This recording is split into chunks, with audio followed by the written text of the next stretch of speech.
स्वामी समर्थ. जय जय स्वामी समर्थ. नमस्कार मंडळी. यंदा 29 जुलै 2026ला बुधवारी गुरुपौर्णिमा आलेली आहे. आता या गुरुपौर्णिमेचा औचित्य साधून आपण दरवर्षी श्री स्वामी समर्थ महाराजांची आपल्याकडून जेवढी जमेल तेवढी सेवाही करत असतो. तर ही सेवा कशी करायची, सेवा कोणती करायची, त्या संदर्भातली माहिती आज आपण पाहणार आहोत. त्यामुळे व्हिडिओ स्किप न करता अगदी शेवटपर्यंत नक्की पहा आणि कमेंट बॉक्समध्ये जय श्री स्वामी समर्थ नक्की लिहा.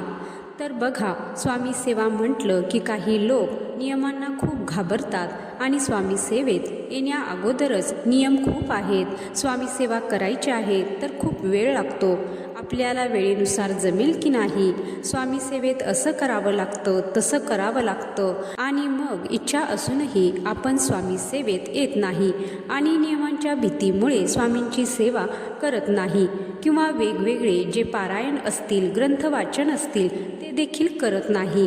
पण एक गोष्ट लक्षात घ्या की देव हा भीतीचा विषय नाही, देव हा भक्तीचा विषय आहे.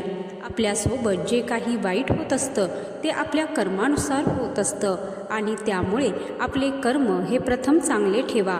देवाबद्दल किंवा एखाद्या गुरुबद्दल जी काही तुमच्या मनामध्ये नियमांची भीती असेल तर ती पूर्णपणे काढून टाका आणि शुद्ध अंतःकरणाने खऱ्या भक्तिभावाने जी कोणती सेवा आजपर्यंत तुम्ही करत आहात, करत आलेले आहात किंवा जी कोणती सेवा करण्याची इच्छा तुमच्या मनात आहे तर ती सेवा मनापासून करा.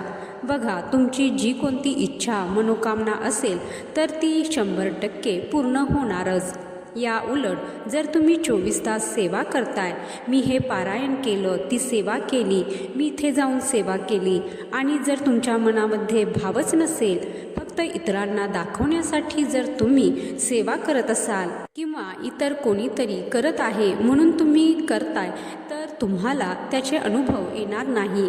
या उलट दिवसभरामध्ये तुम्ही फक्त एक वेळा स्वामींचं नाव घेतलं आणि ते अंतःकरणापासून घेतलेलं असेल तर स्वामी नक्कीच तुमच्या हाकेला हे प्रतिसाद देतील. तर गुरुपौर्णिमेच्या निमित्ताने तुमची जी कोणती इच्छा असेल, मनोकामना असेल, तुमचं एखादं अडलेलं काम असेल तर ते पूर्ण होण्यासाठी तुम्ही प्रयत्न करताय पण काही केल्या ते पूर्ण होत नाही आहे. तर जी कोणती तुमची इच्छा असेल ती मनामध्ये ठेवा, स्वामींना सांगा आणि या व्हिडिओमध्ये ज्या काही मी तुम्हाला सेवा सांगणार आहे त्या सेवा करायला तुम्ही सुरुवात करा.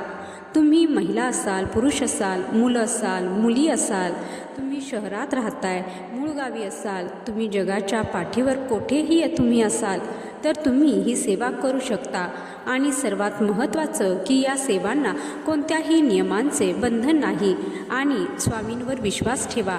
स्वामींनी ती गोष्ट दिली तर ती माझ्यासाठी योग्य आहे असं मनामध्ये विश्वास ठेवा आणि ती गोष्ट तुम्हाला नाही मिळाली तर स्वामी याहीपेक्षा चांगलं माझ्या आयुष्यामध्ये मला देणार आहेत आणि ही गोष्ट माझ्यासाठी चांगली नव्हती, माझ्या भल्याची नव्हती म्हणून स्वामींनी मला दिली नाही, हा विश्वास मनामध्ये ठेवा.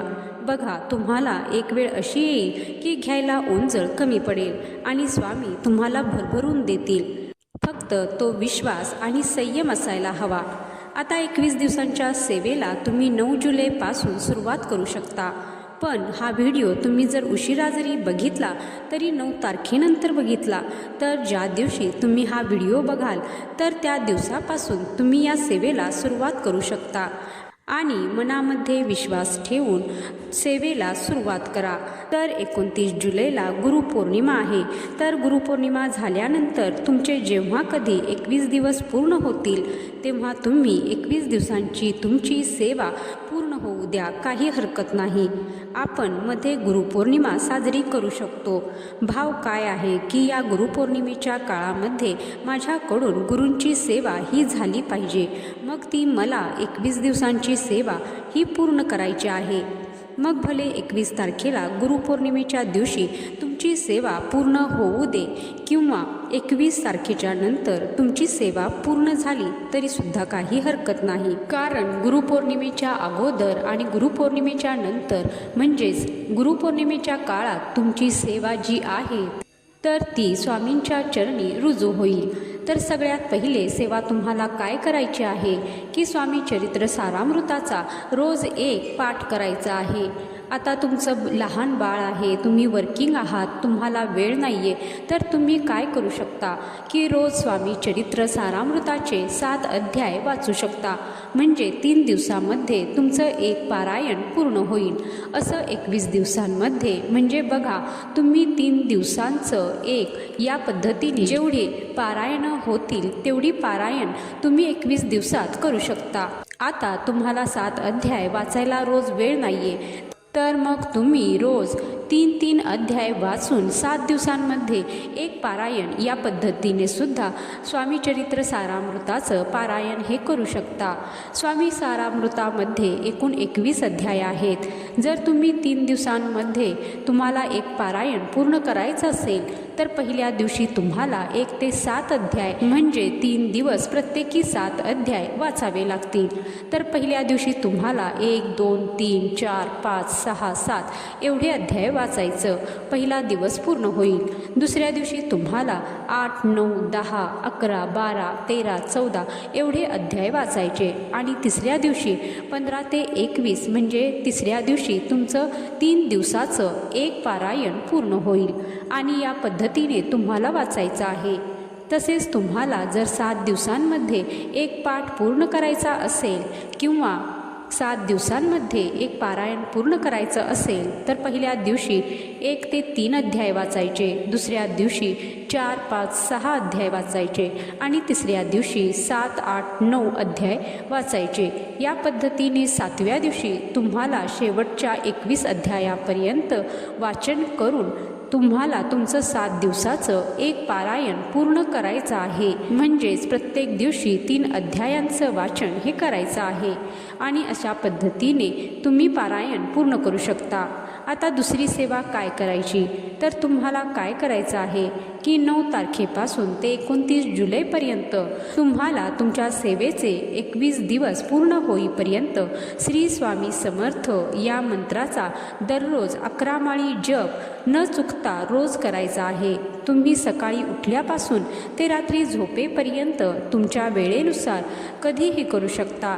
तुम्ही देवघरासमोर बसून केला तर अतिशय उत्तम, बाकी देवासमोर शक्य नसेल तर तुमच्या घरामध्ये अंथरूण पांघरूण सोडून कुठेही खाली आसन घेऊन बसून किंवा तुम्हाला खाली जास्त वेळ बसणे शक्य नसेल तर खुर्चीवर बसून तुम्ही स्वामींचा 11 माळी जप हा करू शकता।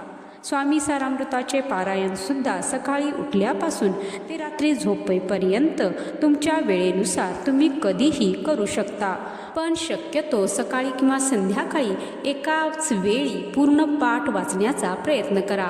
आणि तिसरी सेवा म्हणजे रोज 11 वेळा तुम्हाला तारक मंत्र म्हणायचा आहे।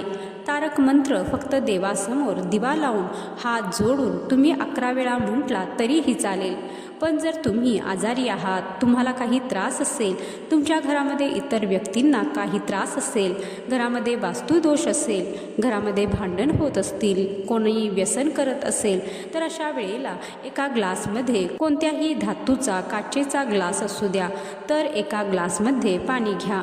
जेव्हा तुम्ही तारक मंत्र म्हणताय त्यावेळी तो ग्लास आपल्या समोर ठेवा, त्या ग्लासवर आपला उजवा हात ठेवा आणि त्यानंतर मोठ्याने किंवा स्वतःला ऐकू येईल एवढ्या आवाजामध्ये 11 वेळा तारक मंत्र म्हणा आणि त्यानंतर ज्या व्यक्तीसाठी तुम्ही ही सेवा करताय तर त्या व्यक्तीला हे पाणी पिण्यासाठी द्या।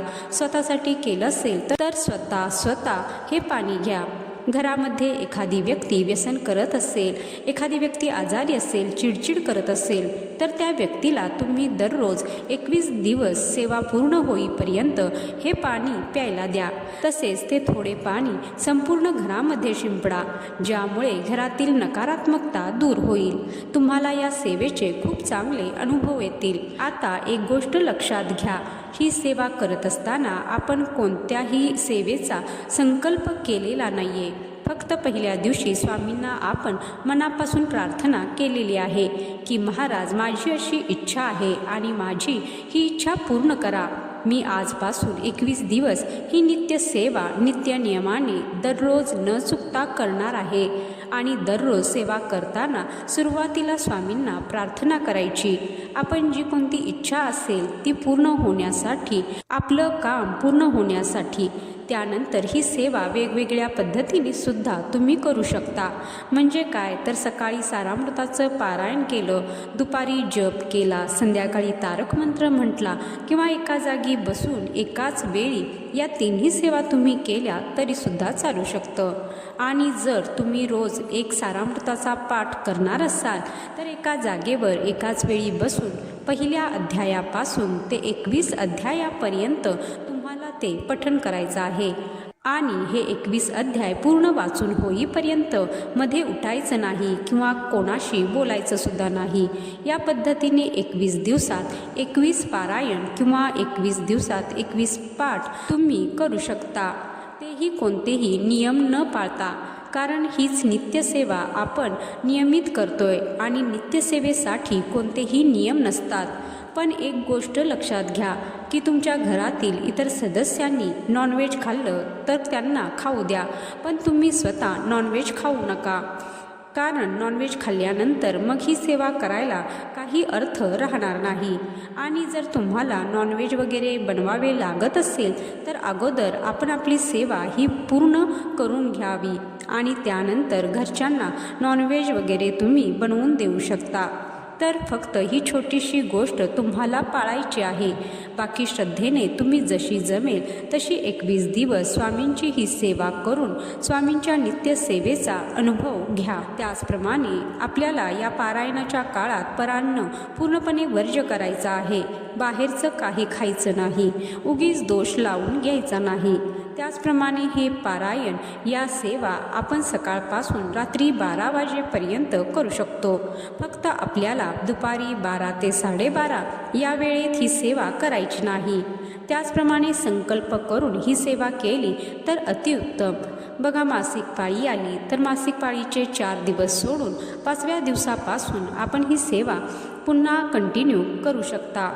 त्याचप्रमाणे आपल्याला हे पारायण करत असताना कोणतीही पूजा मांडणी करण्याची काही आवश्यकता नाही. त्याचप्रमाणे जर तुम्ही जॉबला असाल, जर तुम्हाला शक्य होत नसेल घरी पारायण करणं, तर तुम्ही जॉबच्या ठिकाणी देखील ही सेवा करू शकता. काहीही अडचण नाही. तर लक्षात ठेवा, तुमच्या जीवनामध्ये कोणत्याही अडचणी असू द्या तर त्या अडचणी सोडवण्यासाठी गुरुग्रह स्ट्रॉंग असणं खूप गरजेचं आहे. त्यामुळे आपल्या गुरूंची सेवा ही आपल्याकडून झालीच पाहिजे. गुरूंची सेवा झाली म्हणजे आपल्याला कोणत्याही गोष्टींची कमी पडत नाही. ही गोष्ट लक्षात ठेवा. आणि दुसरी गोष्ट लक्षात ठेवा की नेहमी चांगलं वागावं, कारण शेवटी कर्म महत्त्वाचं असतं. कर्माशिवाय काहीच नाही. तुम्ही चांगलं केल्यावरती आयुष्यात तुमचं चांगलंच घडणार. भले तुम्ही देवाची सेवा कमी केली तरीसुद्धा परमेश्वर तुमच्या पाठीशी असतोच. तर हा माहितीपूर्ण व्हिडिओ आवडला असेल तर व्हिडिओला नक्की लाईक करा, शेअर करा आणि चॅनलला सबस्क्राईब करायला विसरू नका. तसेच तुमचे काही प्रश्न असतील तर कमेंट बॉक्समध्ये तुम्ही विचारू शकता. व्हिडिओ शेवटपर्यंत पाहिल्याबद्दल धन्यवाद. जय श्री स्वामी समर्थ.